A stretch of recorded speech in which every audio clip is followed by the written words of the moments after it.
Assalamualaikum. So, untuk kali ni aku nak ceritakan tentang pengalaman aku jadi tour guide dekat Korea dulu. Macam mana aku mula untuk jadi tour guide, apa yang buatkan aku terlintas untuk tiba-tiba nak guide orang ni kan. Pertama sekali aku nak ucapkan terima kasih pada semua guest aku yang pernah pergi ke Korea ataupun Maldives dengan aku.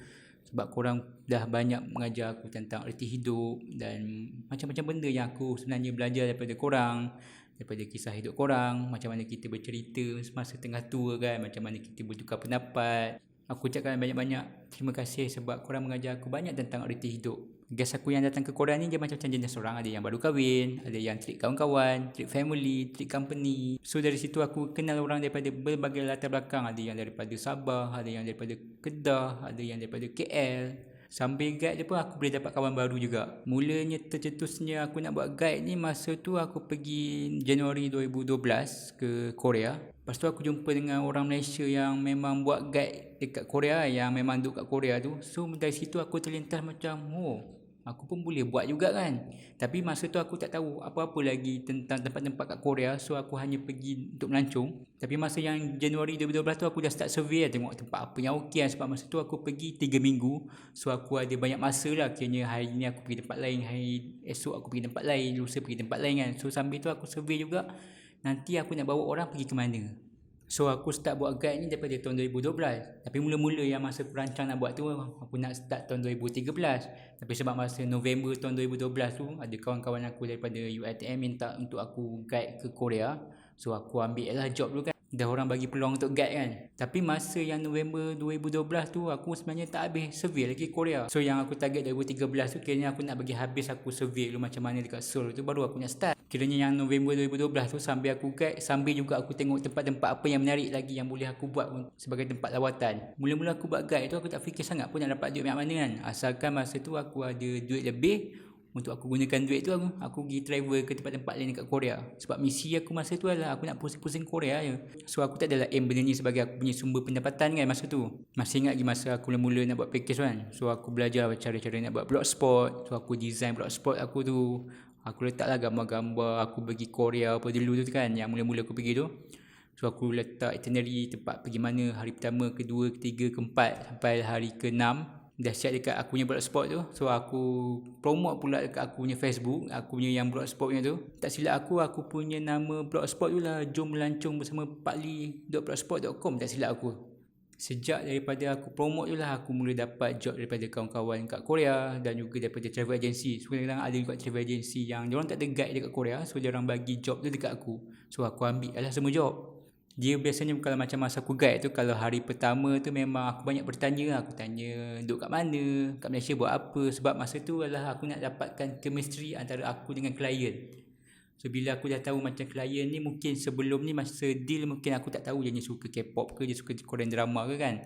So bila kita dah berinteraksi tu, so aku macam lebih kenal lah dengan klien tu. So bila aku tengok balik itinerary, kalau ada yang tak kena dengan minat dia, so aku boleh tukar lah aku punya itinerary tu untuk kena dengan apa yang dia nak bila aku dah dapatkan chemistry antara aku dengan klien tu. So bagi yang pernah pergi ke Korea ataupun Maldives, aku mesti tahu kan, kalau macam hari pertama tu memang aku banyak bertanya. Sebab aku nak dapatkan chemistry antara kita tu. Masa aku tengah guide juga, biasanya kadang aku susah nak tolak kalau orang minta aku bawa pergi ke mana-mana. Contoh kadang-kadang ada yang macam guest, dia tunjuk kat aku gambar macam ada artis tu pergi ke tempat tu kan, ataupun tempat kat mana drama Korea berlakon kan. Padahal aku tak tahu pun tempat tu kat mana. Tapi bila aku tengok macam, oh boleh ni kita pergi tempat ni, boleh ni. Padahal aku tak tahu pun tempat tu kat mana. Tapi aku dah dapat maklumat sikit-sikit. So aku sambil aku guide tu, aku terus google kat mana tempat tu. Katakanlah kalau aku jumpa tempat tu, so aku terus cakap kat orang, mungkin esok lusa kita boleh pergi ke tempat tu. Padahal aku tak tahu lagi kat mana dan aku pun tak pernah pergi ke situ. So bila petang tu aku dah hantar guest pergi ke hotel, aku pun terus pergi survey tempat tu. Sama ada aku pergi sendiri terus ke tempat tu, tak pun aku survey gunakan Google Map, tak pun ada lagi satu app yang aku guna untuk aku tengok macam mana keadaan tempat tu. So esok tu aku pergi guide diorang tu macam aku dah biasa lah pergi ke tempat tu.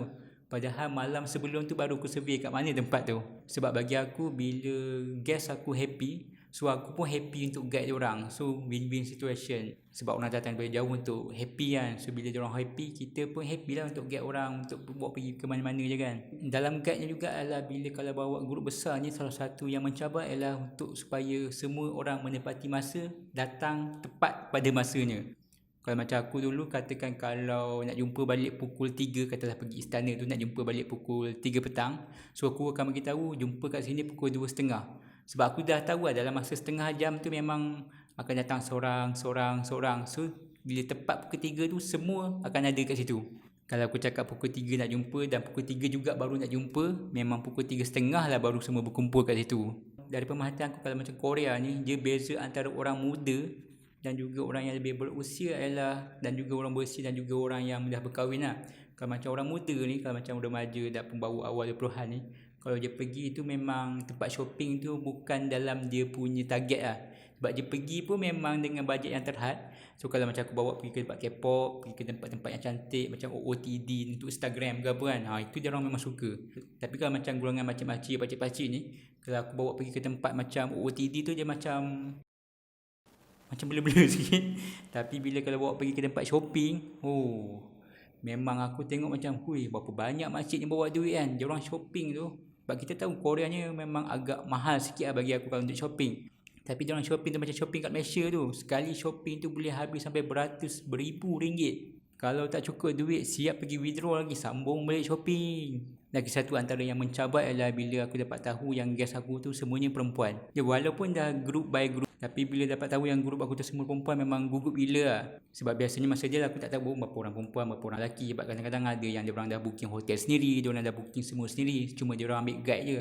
So bila aku ambil dekat hotel, tak apa, aku ambil dekat airport, so aku tengok semuanya perempuan.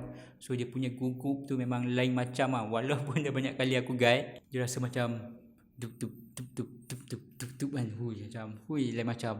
Sebab dia automatic bila jadi macam tu, dia terus control handsome macam, nama saya, follow saya yang akan guide sepanjang kat sini. Kalau ada apa-apa, dia jadi macam tu lah. Dia jadi macam, so sama macam tadi, memang kalau hari pertama tu memang aku banyak tanya. Dan kalau semua perempuan, memang hari pertama tu aku agak macam control. Tapi bila dah hari kedua, ketiga, keempat tu, bila dah orang kata dah ada chemistry tu, dah okey lah. Cuma hari pertama tu sebenarnya aku nak cari jalan macam mana untuk aku dapatkan chemistry supaya aku tak rasa kekok sangat bila aku guide tu. Tentang nak cari makanan halal masa aku tengah guide, jadi sebenarnya dulu aku rapat dengan komuniti Korea Muslim yang ada kat sana. Macam aku rapat dengan Zubai, Brother Amin, tu ada Nora, dan ada ramai lagi lah yang ada dalam komuniti tu. So daripada situ, bila aku bergaul dengan orang, so aku tahu sebenarnya benda apa yang boleh makan, benda apa yang tak boleh makan. Macam aku selalu keluar dengan Zubai tu. So Zubai ni bagi tahu aku lah, macam kalau macam benda ni dia ada bahan-bahan ni, kalau macam makanan ni dia ada bahan-bahan ni. So daripada situ aku belajar sikit-sikit apa yang boleh makan, apa juga yang tak boleh makan. Sebab dia orang Korean, so dia orang lagi tahulah benda apa yang boleh makan, apa yang tak boleh makan. Walaupun benda tu seafood, tapi kita tak tahu sebenarnya yang dia pakai tu macam bahan-bahannya tu apa sebenarnya kan. Macam ayahnya yang famous pun aku kenal agak, so dia pun dalam komuniti tu juga kan. Nak claim juga kenal kan. Aku kenal dia masa dia mula-mula peluk Islam tu, tak silap aku 2013 ke 2014 macam tu. Sebab masa tu kami ada makan-makan dekat Masjid Itaewon tu. Dia dan seorang lagi lelaki yang baru masuk Islam masa tu. So masa tu kita orang banyak bertanya lah dengan dia, macam mana dia boleh tertarik dengan Islam dan sebagainya kan. Tapi aku kagum sebab sekarang pun dia jadi muslimah yang baik, dan dia jadi inspirasi kepada muslimah lain dan juga orang Korea yang baru nak belajar tentang Islam. Sesuatu yang bagus tu.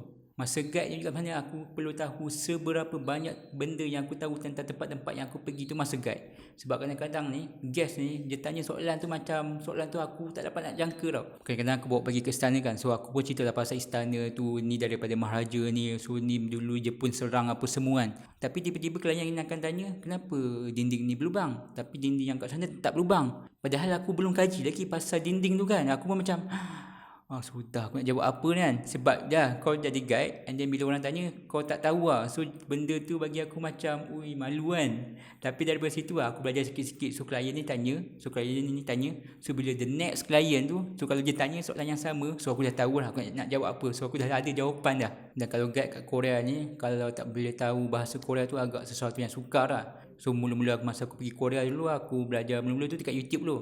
So, bila aku dah kat Korea tu, baru aku ambil kelas dekat sana. Masa aku kat sana tu, aku ambil 2 kelas masa 2013-2014 tu.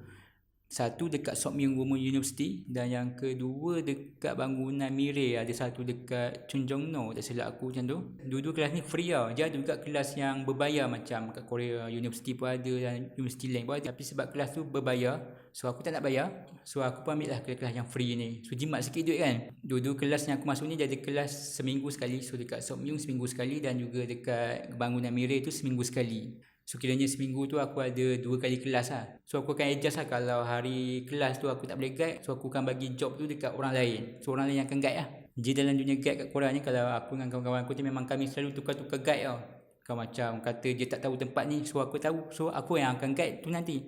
Ada tempat tu aku tak tahu, so kawan aku yang akan guide. Sepulihnya kami nak pastikan orang yang guide tu memang betul-betul tahu tempat yang akan di guide tu. Kalau tak ada job guide, biasanya kalau kata dalam sebulan tu mungkin dalam seminggu tak ada job. So biasanya kalau tak ada job tu memang aku selalu pergi ke Sungai Han. So aku duduk termenung kat Sungai Han tu sambil minum kopi kan, tengok orang. Lepas tu aku pun balik. Memang Sungai Han tu jadi favourite aku lah untuk melepak, untuk piknik. Dan aku pergi, aku bawa aku punya kemah. Aku jaga aku punya kemah tu. Sebab kat situ memang orang-orang Korea suka berkemah. So duduk kat situ sambil ambil udara Sungai Han tu lah. Lepas tu balik rumah. Memang tak ada kerja, pergi duduk relax. Lepas tu balik rumah. Dalam guide ni bukannya semua benda tu indah. Antara yang suka bila aku terlibat dalam bidang ni, sebenarnya nak guide tu tak susah pun sebab dah biasa guide. Tapi yang susah ialah bila silap bagi harga kat klien. Ya, sebab kadang-kadang macam-macam jenis klien kan, minta itu, minta ini. Kadang-kadang kita pun pening kepala lah. Sampai tersalah bagi harga lah dan macam-macam lagi. Tapi benda tu lah nanti yang akan belajar untuk masa hadapan supaya tak buat silap yang sama. So hampir 7 tahun aku dalam bidang guide ni. So masa 2019 tu aku bagi tahu aku punya wife, aku cakap yang aku dah tak larat lah nak buat guide ni kan. Sebab aku dah macam penat nak ulang alik Malaysia, Korea, Malaysia, Maldives kan. So aku cakap kat dia, kalau ada ke benda lah yang aku boleh buat tapi guide juga, sebab aku masih dalam bidang ni. So aku nak cari bidang lain tu macam susah kan. Lepas tu timbul lah idea macam aku nak buat video lah. So aku nak buat video vlog, aku nak buat video jalan-jalan, nak buat tutorial, nak mengajar orang untuk jalan-jalan kan. Sebab tu lah hasilnya video yang macam aku buat sekarang ni. Cuma yang vlog dan juga tutorial tu aku tak boleh nak buat lagi sebab sekarang ni masih lagi disebabkan oleh COVID-19 ni. So tak boleh nak pergi mana-mana lagi. Cuma sekarang ni aku boleh share lah aku punya pengalaman dan apa yang pernah aku lalui sebelum ni. Jadi aku harap korang boleh terus support aku punya channel, share aku punya channel, jangan lupa subscribe. Dan kalau ada korang nak tanya apa-apa tentang travel, terus komen, nanti aku akan terus saja jawab. InsyaAllah itu saja untuk video kali ni. Kita akan jumpa untuk video seterusnya dengan topik yang lain pula. Topik apa yang lepas ni kan? Kita tunggu nanti video yang seterusnya. Jumpa lagi. Assalamualaikum.